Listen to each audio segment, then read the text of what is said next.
ये वक्त गुजरता रहता है, मौसम बदलता रहता है। ये वक्त गुजरता रहता है, मौसम बदलता रहता है। संभाल लो खुद को तुम जनाब, संभाल लो खुद को तुम जनाब, वक्त यही तो कहता है। नमस्कार, मैं दिव्या चौधरी आपके साथ। स्वागत है आपका दूरदर्शन के इस खास कार्यक्रम मुद्दे की बात में। और आज का हमारा मुद्दा होने वाला है लू ताप घात। वो कहते हैं ना, जान है तो जहान है, और स्वस्थ शरीर में ही स्वस्थ मस्तिष्क निवास करता है।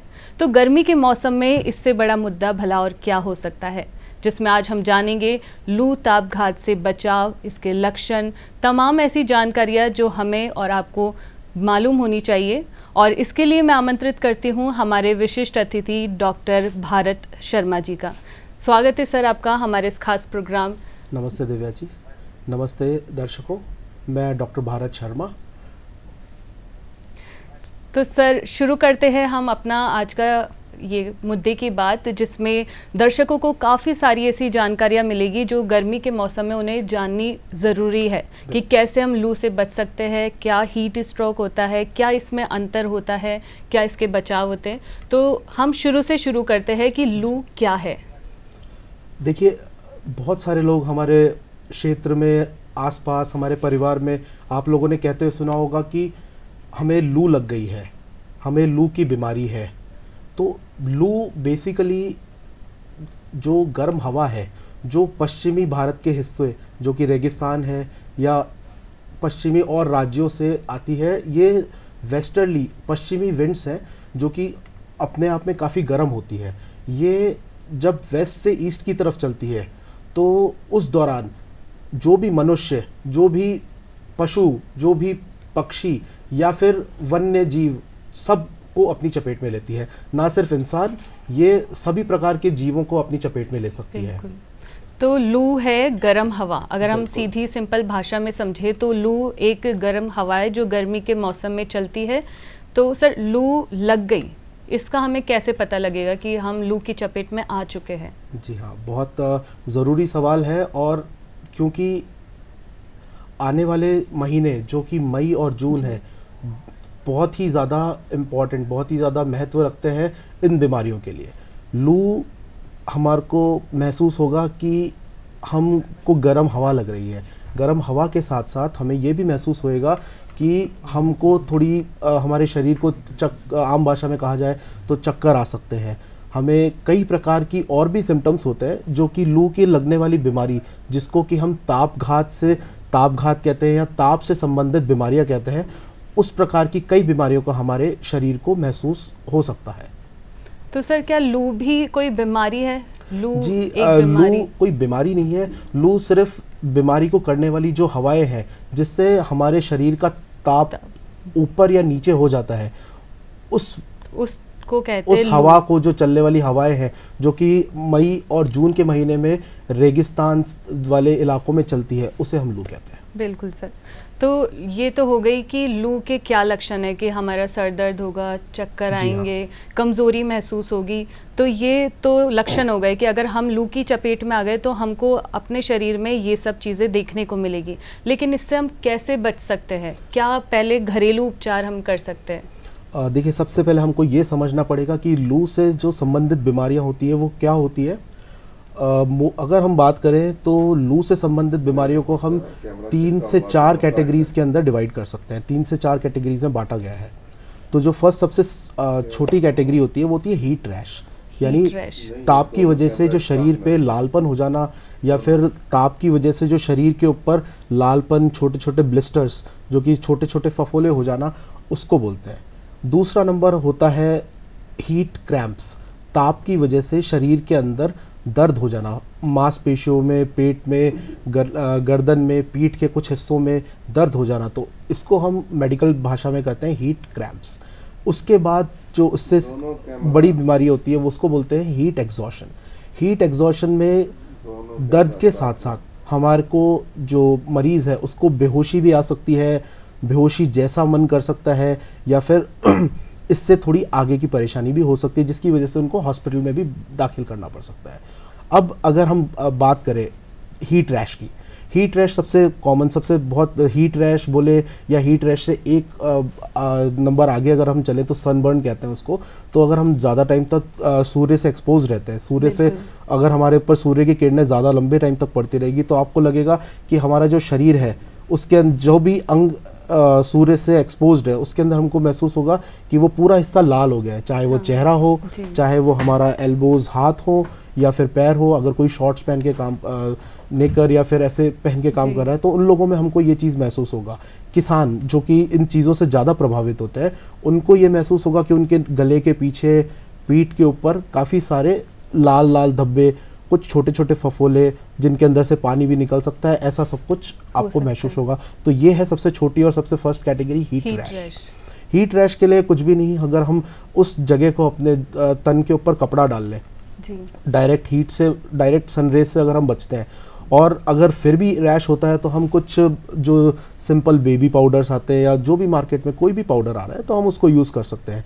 और साथ ही उस जिससे को कुछ टाइम अगर हम समय मिले हमको पानी से धोया जाए तो हीट रैश पे हम काबू पा सकते हैं। ऐसा भी तो होता है कि जैसे हमने ब्लैक कलर का कुछ काले रंग का कपड़ा पहन रखा है तो भी हमको उस पर और ज़्यादा ऐसा लगता है कि गर्म हो गया, कि जैसे हम धूप की चपेट में आ रखे, तो कपड़ों के कलर का भी शायद कुछ फ़र्क पड़ता हो। जो काला रंग है वो हीट को और लाइट को एब्जॉर्ब करता है, तो एब्जॉर्ब करने की वजह से सारी जो सन की रेज होती है, जो सूर्य की किरणें होती है, उसकी जितनी भी एनर्जी होती है उस कपड़े में चली जाती है या उस कलर, जिस भी कलर पे होता है उसमें हम हमेशा ये ऑब्जर्व करते हैं कि जो काला रंग है वो गर्म ज़्यादा होता है और गर्मी को ज़्यादा सोखता है।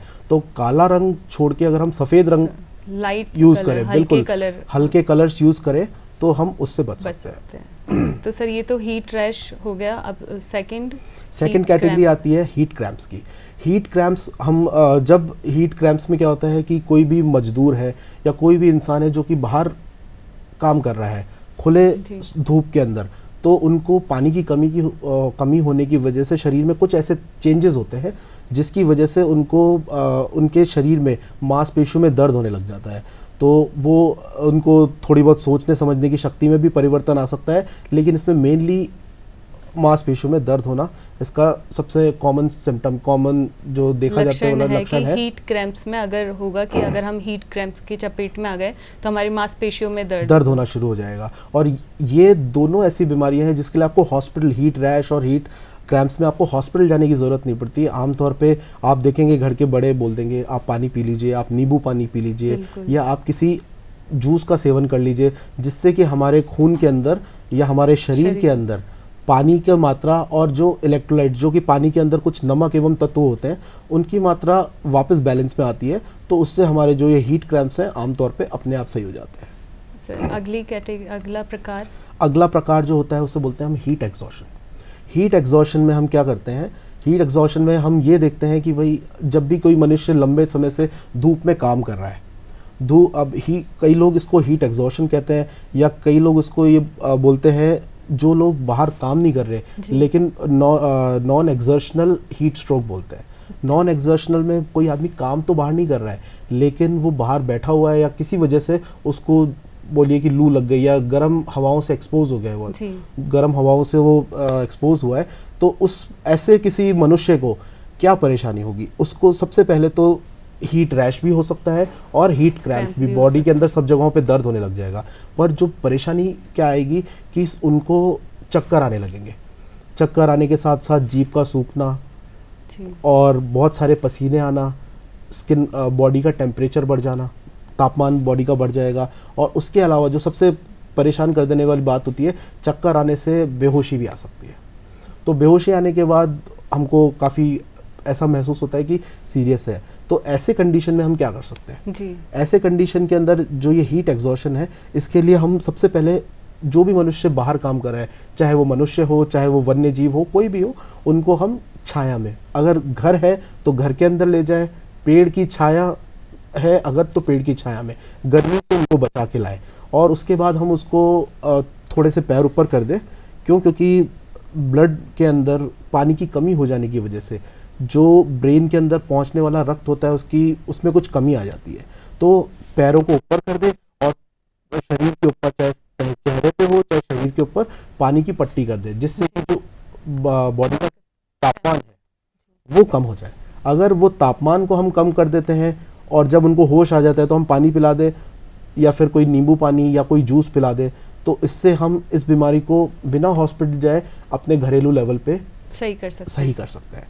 और इसकी सबसे घातक जो इसका हीट स्ट्रोक। तो अब बात करते हैं हीट स्ट्रोक, जो इसका सबसे घातक रूप है। एक मामूली सी लू, एक मामूली सी गर्म हवा हमको किस हद तक नुकसान पहुंचा सकती है, तो वो जानते हैं सर से। जी, हीट स्ट्रोक कहने को एक मामूली हवा का झोंका है, लेकिन जिसके साथ होता है उसकी जीवन में बहुत सारी परेशानियां उत्पन्न कर देता है। जी।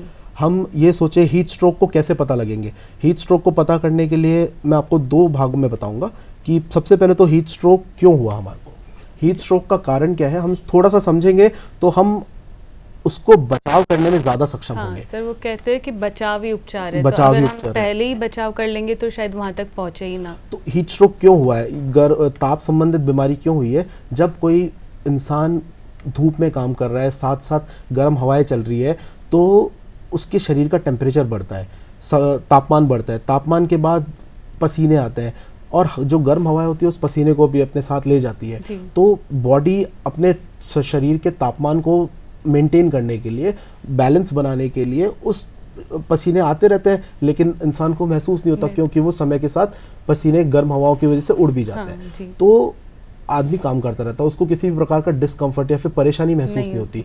लेकिन जब ये कुछ समय तक हो जाता है, जब यही चीज़ काफ़ी देर तक चलती रहती है, तो बॉडी के अंदर पानी की कमी होना, ज़्यादा पसीने आना और कई और कारण होते हैं, जिसकी वजह से हमारे बॉडी के अंदर हुए इन सारी कमियों की वजह से मनुष्य के दिमाग में कुछ एरियाज होते हैं, कुछ ऐसी जगहें होती है जो कि हमारे बॉडी के टेम्परेचर को कंट्रोल करती है। जब वो टेम्परेचर 103 या 104 डिग्री फ़ारेनहाइट से ज़्यादा हो जाता है, उस दौरान बॉडी का वो जो विशेष हिस्सा है जो हमारे बॉडी के तापमान को कम करना चाहता है, वो उसमें सक्षम नहीं हो पाता। उस वजह से हमारी बॉडी के अंदर जो हम हीट स्ट्रोक की बात करते हैं ये शुरू हो जाती है। उसकी वजह से हमारी बॉडी का टेम्परेचर 103, 104, 106 डिग्री तक पहुंच जाता है, जो कि जानलेवा हो सकता है। तो ये तो है क्यों हुआ। अब इसके लक्षण क्या है? इसके लक्षण में आपको जो मैंने पहले बताया, रैश, क्रैम्प्स और एग्जॉशन सब कुछ हो सकता है, आपको चक्कर भी आ सकता है, लेकिन इसके अंदर हमारा दिमाग इन्वॉल्व हो जाता है। दिमाग इन्वॉल्व होने से क्या समस्या आएगी? अगर दिमाग हमारा इन्वॉल्व हो गया है तो हमें चक्कर आके हम चक्कर खा के गिर सकते हैं, गिरने की वजह से हमको चोट लग सकती है। हम अगर कहीं कोई मजदूर है जो कि बिल्डिंग के ऊपर काम कर रहा है और अगर उसने सेफ्टी वो नहीं पाया तो उसके लिए तो इमीडिएट जान का खतरा हो सकता है। तो उसके अलावा हमें कंफ्यूजन, सबसे पहला जो इसमें हीट स्ट्रोक में आएगा, कंफ्यूजन की स्थिति होगी, बहकी बातें करने लग जाएंगे, मिर्गी का दौरा आ सकता है या फिर पूरी तरह से बेहोश होकर कोमा में भी जा सकता है। और फाइनली अगर इसके बाद भी सही उपचार ना मिला, समय से उपचार नहीं मिला या फिर कंडीशन मरीज की ज़्यादा ख़राब है, तो ये जानलेवा भी हो सकती है। तो आपने देखा कि एक मामूली सी लू, एक मामूली सी गर्म हवा हमको किस हद तक बीमार कर सकती है, कितने उसके प्रकार होते हैं। तो सर, एक आम भाषा में अगर मैं जानना चाहूँ कि हीट स्ट्रोक के क्या लक्षण है, कि आम आदमी को जल्दी से पता लग जाए कि हमारे अंदर ये लक्षण दिख रहे हैं तो हम हीट स्ट्रोक की चपेट में आ गए हैं, तो वो क्या होंगे? अगर आप हीट स्ट्रोक की चपेट में आ गए हैं तो ये आपको खुद को पता नहीं चल पाएगा, ये आपके आसपास के लोगों को ही उस समस्या का समाधान करना पड़ेगा या उस मरीज़ को, उस इंसान को असेस करना पड़ेगा।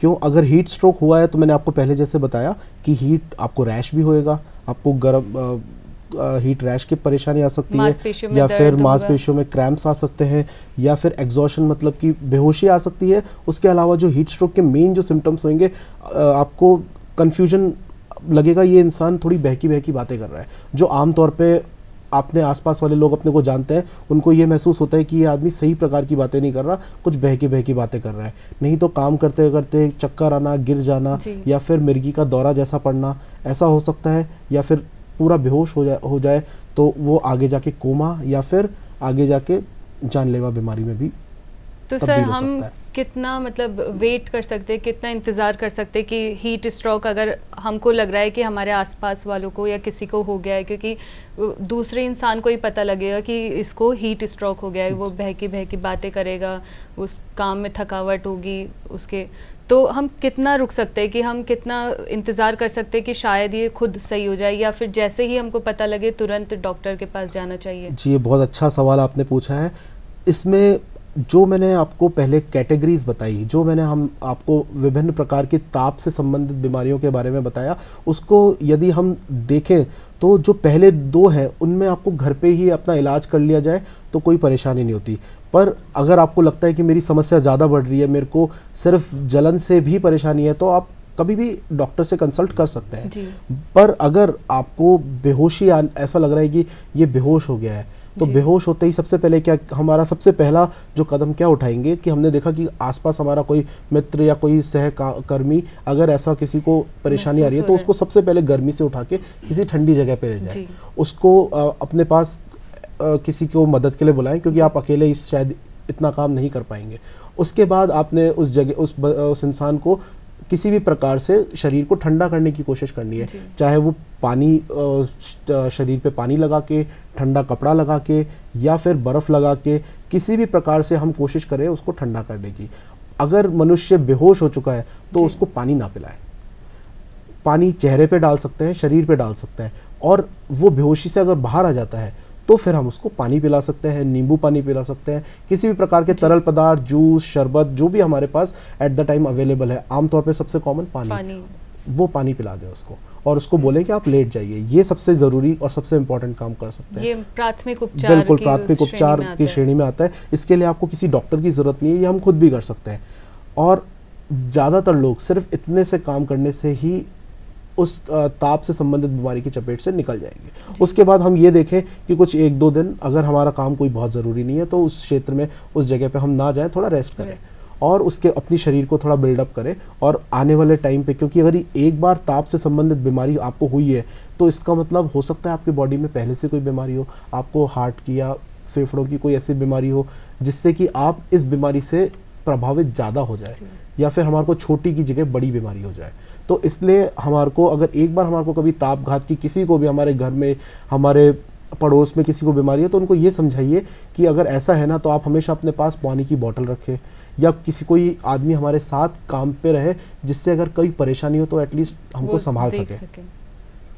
और अगर कहते हैं अगर 1 घंटे के अंदर कुछ कंट्रोवर्सी है, अगर हमारे को लग रहा है कि हम सही नहीं कर पा रहे, पर मनुष्य की प्रॉब्लम है वो बढ़ती जा रही है, या फिर वो होश में नहीं आ रहा है, तो हमको ज़्यादा समय वेस्ट ना करके हॉस्पिटल की तरफ ले जाए। अगर रास्ते में भी ठीक होता है तो हम किसी भी जगह पे हम मनुष्य की जीवन के साथ विलम्ब नहीं कर सकते। जी सर, लेकिन सर ऐसा कैसे पता लगेगा कि वो रास्ते में सही हो गया? मतलब इतना रिस्क उसको तो नहीं लेना जब जा रहे हैं हम, तो डॉक्टर के एक बार डॉक्टर से सलाह लेना, तो हीट स्ट्रोक देखिए सलाह लेना तो कहीं पे भी गलत नहीं है जी।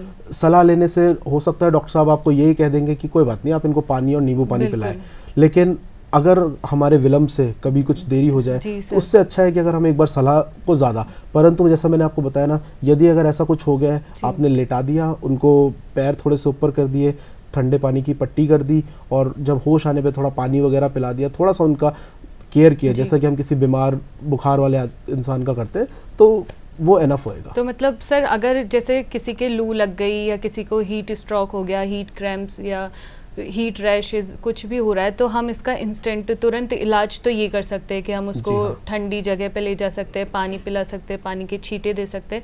तो इससे क्या हमको तुरंत फ़ायदा दिख जाएगा कि हाँ भाई इंसान में सुधार आ रहा है? बिल्कुल। आपको जैसे मैंने बताया, अगर हीट क्रैम्प्स में दर्द होगा तो दर्द में आराम आ जाएगा तुरंत, बिल्कुल तुरंत, मतलब कुछ समय में 15 हो सकता है 15 मिनट, 30 मिनट, 1 घंटे में आराम आने लग जाएगा। और अगर बेहोश हो गया तो तुरंत होश भी तुरंत आ जाएगा। अगर नहीं आता है तो फिर आप उनको हॉस्पिटल की तरफ लेना चाहिए। बिल्कुल। अगर हीट स्ट्रोक तक बात पहुंच गई है, हीट स्ट्रोक में आपको क्या महसूस होगा, जो हीट एग्जॉशन में आपको महसूस होगा, हाथ पैर ठंडे हो गए हैं। हीट स्ट्रोक में पूरी बॉडी गर्म होती है, पसीना आना बंद हो जाता है, और जो मैंने बताया कि मिर्गी का दौरा पड़ सकता है, कंफ्यूजन स्टेट हो सकती है, या पूरी तरह से बेहोशी आ सकती है। तो ये हीट स्ट्रोक होने के बाद बॉडी को रिकवर करने में बहुत मेहनत लगती है जी। तो मतलब हम हीट स्ट्रोक में आ गए तो उसका प्राथमिक उपचार तो हम कर सकते हैं कि, लेकिन देरी ना करके डॉक्टर की सलाह हमको लेनी चाहिए। अगर हम हीट स्ट्रोक में आ गए तो सिर्फ प्राथमिक उपचार पर हमको निर्भर नहीं रहना चाहिए, हमको तुरंत डॉक्टर के पास जाना ही चाहिए। तो सर ऐसे कौन से, मतलब हम हम श्रेणी निकाल सकते हैं मरीजों की कि इनको ये तुरंत चपेट में आ सकते हैं जिसके कोई बीमारी हो रखी है, या फिर जिनके शरीर इतना वो नहीं है कि वो उस लू को झेल सके, तो ऐसे कोई है कि हम ऐसे एग्जैक्ट श्रेणी नहीं होती है, लेकिन कुछ लोग दूसरों से ज़्यादा इन बीमारियों से प्रभावित हो सकते हैं, जैसे कि वृद्ध एवं बच्चे। जो बड़े लोग होते हैं 18 से 50 या 60 साल की उम्र तक के, वो लोग शारीरिक रूप से ज़्यादा फिट होते हैं, लेकिन जो वृद्ध होते हैं उनके अंदर और बच्चों के अंदर जो शरीर की जो ताकत होती है वो इतनी ज़्यादा नहीं होती है। बच्चे ज़रूरी नहीं है खेलते खेलते पानी नहीं पी रहे, बच्चे और बूढ़े अगर धूप से एक्सपोज्ड है तो उनको हमेशा समझाना चाहिए कि आप पानी पीजिए, आप तरल पदार्थ लीजिए, या फिर आप नींबू की शिकंजी, इलेक्ट्रोलाइट्स किसी भी तरह से। ऐसे भी कहते हैं कि पसीने में पानी नहीं पीना चाहिए। अगर कोई पसीने वाला काम कर रहा है और फिर हम उसको कहे कि पानी पी ले, और फिर शायद वो ठंडी जगह चल जाए तो वो ठंडा गर्म करके हो जाता है, जुकाम जैसा कुछ हो जाए। ये बिल्कुल आपकी बात सही है, लेकिन देखा जाए तो अगर हम कोई मेहनत का काम कर रहे हैं तो हम 2 मिनट बैठ सकते हैं, अपने आप को पसीने को सुखा सकते हैं, थोड़ा समय लीजिए और उसके बाद पानी पी लीजिए। और कोशिश करो कि अगर पानी बिल्कुल ठंडा नहीं हो तो नॉर्मल टेम्परेचर का, ये हम अपने नॉर्मल रूटीन जैसा भी हम फॉलो करते हैं उसको ले सकते हैं। पर अगर बाई चांस आप मानिए कि ठंडा गर्म हो भी जाता है, लेकिन वो हीट स्ट्रोक से तो बहुत छोटी बीमारी है, ज़्यादा परेशान नहीं करेगी आपको। लेकिन सर ऐसा नहीं होगा कि उसके शरीर में रोग प्रतिरोधक क्षमता कम हो गई, वो शरीर उससे लड़ नहीं पा रहा, वो जुकाम हो गई, फिर इतने में वो और लू में चल जाए, फिर वो हीट स्ट्रोक तक ही पहुंचे? नहीं, ये आमतौर पे जनता में ये डाउट ज़रूर रहता है, लेकिन ऐसा कुछ नहीं होता कि सिर्फ ठंडा पानी से पीने से इम्यूनिटी कम हो जाती है। कभी बच्चों को बोला जाता है कि आप ऐसा मत करो, लेकिन इसका कोई सच ये नहीं है कि उससे उनकी इम्यूनिटी कम हो जाएगी। ये सही प्रैक्टिस नहीं मानते कि ठंडे से डायरेक्ट गर्म में जल्दी चले जाएं या गर्म से जल्दी ठंडा में आ जाए, बट फिर भी हम उसको अवॉइड करें तो अच्छा है। बट उसके बाद भी हम अगर 2-5 मिनट कहीं गर्मी में खेल रहे हैं, थोड़ी देर रेस्ट किया किसी भी पेड़ के नीचे किसी भी जगह पे, ये। और जैसे आपने मेरे से पूछा था कि कौन लोग इसमें चपेट में ज़्यादा आ सकते हैं, बच्चे और वृद्ध।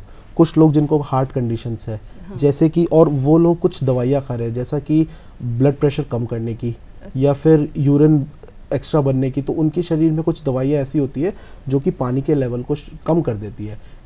बॉडी में पानी का लेवल कम होगा तो हीट स्ट्रोक की चपेट में आने की संभावना ज़्यादा हो जाएगी। तो ये कुछ इन ऐसे मरीजों लोग को गर्मी में और लू में काफी मतलब खुद का बचाव ही उपचार है, तो इनको ज्यादा संभल के रहना चाहिए। डायबिटिक पेशेंट्स और किसी भी अन्य प्रकार के बीमारियों के जो लोग हैं जिनको बीमारियां हैं, उनको सतर्कता रखना जरूरी है। क्यों? क्योंकि अगर हमारे को शरीर में कोई बीमारी है तो हमारे शरीर की, मान लीजिए, जो लड़ने की क्षमता है वो कम हो जाएगी। जी। रोग होने के बाद उसका इलाज मुश्किल है, उसका बचाव आसान है। तो सर हम क्या अपनी डाइट में शामिल कर सकते हैं, खाद्य पदार्थों में या तरल पदार्थों में? क्या हम ले सकते हैं इस गर्मी के मौसम में? मौसमी आ रही है, नारियल पानी है, ऐसे कौन सी ऐसी चीज़ें कि जो हमको लेनी चाहिए? जो भी हमारे पास सीज़न इस मौसम में अवेलेबल है, ये प्रकृति द्वारा हमारे को बहुत सोच समझ के दिया गया है। बिल्कुल सर। आप देखिए, ठंड के अंदर तरबूज नहीं आता जी, गर्मी में तरबूज आता है, तो वो आपके लिए आता है। उसके अंदर पानी का जो स्रोत है बहुत ज़्यादा है, 95-98% वाटर है, तो इसीलिए उसको इंग्लिश में वाटरमेलन कहते हैं। तो हमारे पास जो भी सारे फल गर्मी के अंदर आ रहे हैं उनको हम उनका सेवन कर सकते हैं। हम समय समय से पानी पीने का ध्यान रख सकते हैं। अगर हमें प्यास लग रही है तो हम उसको अवॉइड ना करें, हम पानी पिए। हम कई बार सोचते हैं मैं पहले काम कर लेता हूँ, थोड़ा सा बचा हुआ है लेकिन हम अपने शरीर को प्राथमिकता दें। काम को प्राथमिकता देना ज़रूरी है, लेकिन शरीर से पहले देना शायद सही नहीं होगा। बिल्कुल सर, जान है तो जहान है, जान ही नहीं रहेगी तो क्या करेंगे हम काम करके भी। तो जितने भी सीजनल ये अभी फल आ रहे हैं, तरबूज, नारियल पानी, सबसे जो आसानी से हमको मिल जाएगा, हमारे सबके घरों में होगा, वो है पानी। तो पानी तो कंटिन्यू रेगुलर आपको पीते ही रहना चाहिए। तो ये सबसे इसका बिल्कुल, आप पानी, नींबू पानी, दूध, तरल पदार्थ, लस्सी, छाछ, जो हमारे राजस्थान में ये सब चीज़ें चलती है, ये हमारे लिए बहुत ज़रूरी है। आपने राजस्थान में देखा होगा कि लोग पगड़ी पहनते हैं। पगड़ी पहनने का भी बहुत साइंटिफिक रीज़न है कि डायरेक्ट सूर्य की किरणें नहीं पड़ेगी, जो पसीना है वो अपने तन से उठे जल्दी से नहीं निकलेगा। जी। तो ये सब चीज़ें जो है ये हमारे पूर्वज कब से करते आ रहे हैं, लेकिन कई बार बीमारियों की वजह से, कई बार काम में ज़्यादा मग्न होने की वजह से हम इस चीज़ को शायद फॉलो नहीं कर जी, पाते। बिल्कुल। पर लेकिन जैसा आप लोगों ने ये अवेयरनेस के लिए कार्यक्रम मुद्दे की बात रखी, जी। ऐसी कितने ही जो हम अवेयरनेस प्रोग्राम्स लगा रहे हैं, इससे लोगों को बहुत बेनिफिट हो रहा है। आने वाले पिछले कुछ वर्षों से अभी के वर्षों में हीट स्ट्रोक से संबंधित परेशानियां और जो जानलेवा मृत्यु हुई होंगी या जो जी। भी हुई है, वो उनमें काफ़ी कमी भी आई है। 2021 के अंदर अगर आप आंकड़ा देखें तो शायद पिछले 2021 के साल में कुछ 250 से 300 लोगों को अपनी जान गंवानी पड़ी थी। उससे पिछले दशक में ये आंकड़ा काफ़ी ज़्यादा था, जो कि 530 तक था।